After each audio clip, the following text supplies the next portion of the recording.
உட்கார்ந்து பேசுவாரு. போட்டிருப்பாரு இந்த மாதிரி தான் பேசியிருப்பாரு.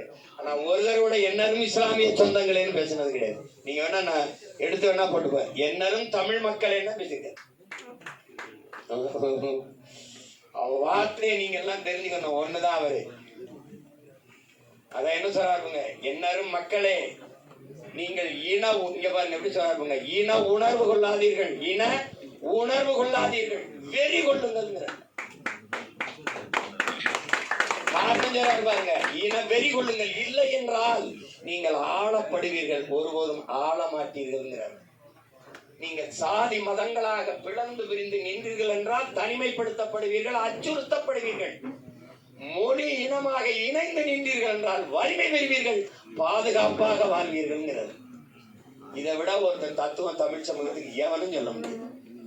இப்ப நாம செய்ய வேண்டியது, நான் மார்க்கத்தால் இஸ்லாம், மொழியால் இனத்தால் தமிழன் நான் அப்படின்னு உணர்வு பெற்றுட்டோம்னா நம்மளை எவனும் வீழ்த்த முடியாது. அந்த அச்சம் தான் நம்மளை பிரச்சனைக்குரியவனா ஆக்கிக்கிட்டே இருக்கு.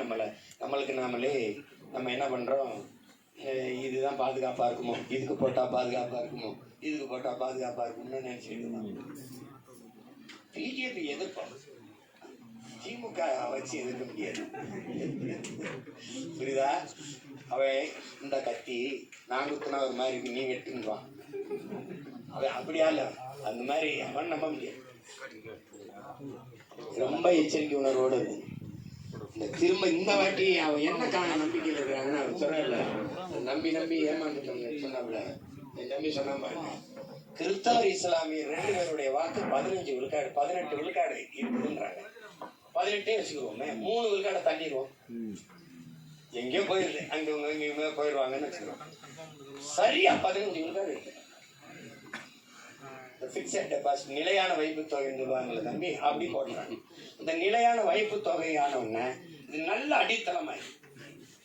நீ செஞ்சாலும் ஜெயிலா நீ என்ன நினைக்கிறான், அவனுக்கு நம்மளை விட்டா நாதி இல்ல, போட்டுத்தான் தீரணும். ஒரு தடவை இந்த 15 விழுக்காடும் போடாம போயிடுவான்னா என்ன வேணும் தாத்தா, நீங்க இல்லைன்னா நாங்கதான் நீங்க தான் பெருமாள். அதனால அது என்ன ஆயிருதுன்னா 15 விழுக்காடு வந்துருதா. எத்தனை கட்சி கூட்டணி? ஒரு 10 6 கூட வச்சுக்கணும், 5 6 வச்சுக்கணும். இது ஒரு 6 1/4 1 2 3/4 இப்படி வச்சு இது ஒரு 10 கிட்ட வந்துருதா. எவ்வளவு வருது இப்ப? 25. இந்த கட்சிக்கு எவ்வளவு சொந்த ஓட்டு தெரியுமா? 12 தான். உண்மையிலே 12 தான்.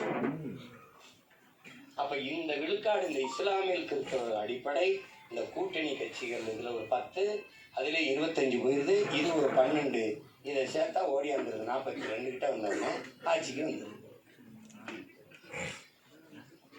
நீ ஒரு தடவை மாத்தி போடு. இப்ப இந்த கூட்டமே பாருங்க, எதிர்கூட்டம் நடக்கும்.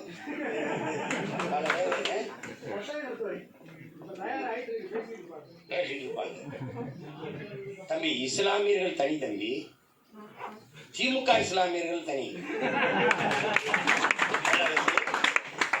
அது தனி ஜமாத்து இருக்கு.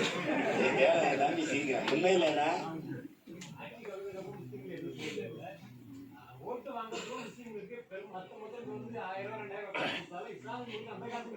அது நம்ம வாங்க மாட்டோம்ல, அல்லாஹ் பயப்படுவோம்ல. இதுல வந்துக்கிட்டீங்கன்னா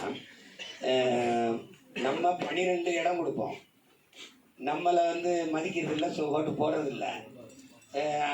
ஒரு இடம் கூட அவர் கொடுக்க மாட்டாப்ல.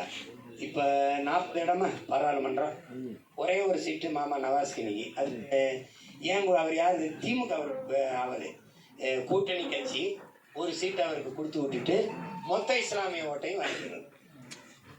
ஒரு சின்ன மண்புல போட்டு பெரிய மீனை பிடிப்போம்ல, அப்படி ஒத்த சீட்டு மொத்த ஓட்டு. புரியுதாப்பா? காரணம் நமக்கு என் தங்கச்சி இருக்குல்ல அனீஸ், இப்போ கூட அண்மையில் திருமணம் இருந்துச்சு. என் தங்கச்சிட்ட எங்கள் ஊர் காரைக்குடியில் ஜமாத்துல இந்த மாதிரிலாம் நீங்கள் இது பண்ணீங்கன்னா அப்புறம் உங்கள் வீட்டில் நல்லது கெட்டதுக்கு நாங்கள் வரமாட்டோம், திமுக தான் போடணும். எப்படி மறந்தா எப்படி பண்ணுறது? அப்படின்னா இது நல்லது கெட்டதுக்கு வரமாட்டோம்னா எப்படி திருமணத்துக்கு வரமாட்டோம்? அப்போ ஏதாவது இதுனா வரமாட்டோம்னா இன்னும் சில பேருக்கு இது இதில் மையத்தில் அடக்கம் பண்ணவே விடமாட்டோம்னு சொன்னா இந்த அவனுக்கு என் தம்பி சல்மானுக்கு ஆரம்பில் விட நம்ம வேற இடத்துல நல்ல ரகம் பண்ணிக்கிறோம். வேற என்ன அந்த மாதிரிலாம் வேலை நடக்கும்.